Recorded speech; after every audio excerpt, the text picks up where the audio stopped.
Ebyo nga tubitadde ku bbali, ttiimu z'abamusaayi muto 9 abali wansi w'emyaka 17 ze zivuganyiza mu mpaka eziyindidde Lugogo ezitegekeddwa omubaka Geoffrey Kayemba Solo wamu n'ekitongole ekya Somewhere in Africa ng'ekigendererwa kyakulaba nga bazuulamu abasambi aboolesa omutindo mulungi okutwalibwa e Bulaaya.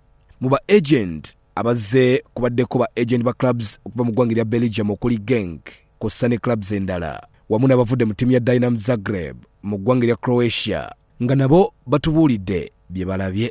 There is not a lot of Uganda players playing as a professional in Europe, but when you see those kids, you can see that they have the quality, but they just need to be pushed and to be, how can I say this, to put them to the right direction. First of all, in the general attributes that I look out for is players that can handle the ball fast, because in Europe things go very fast. You make one mistake and it's goal. Things go very fast. So first of all, I always look at the ball handling speed.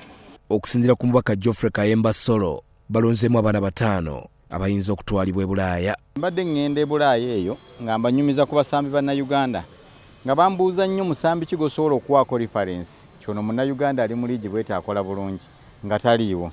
Butuufu n'owamanta ng'omaliriza n'Onyango golokipa ate yali South Africa, your best player butuufu nga tomulaba.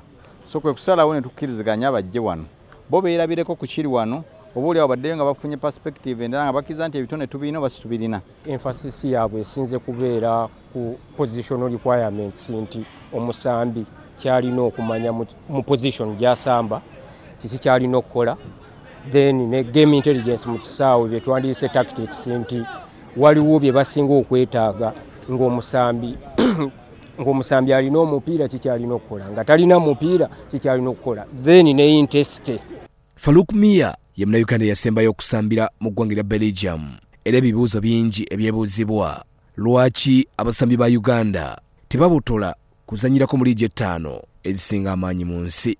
Abel Kitaka, Salt TV, Omunyo.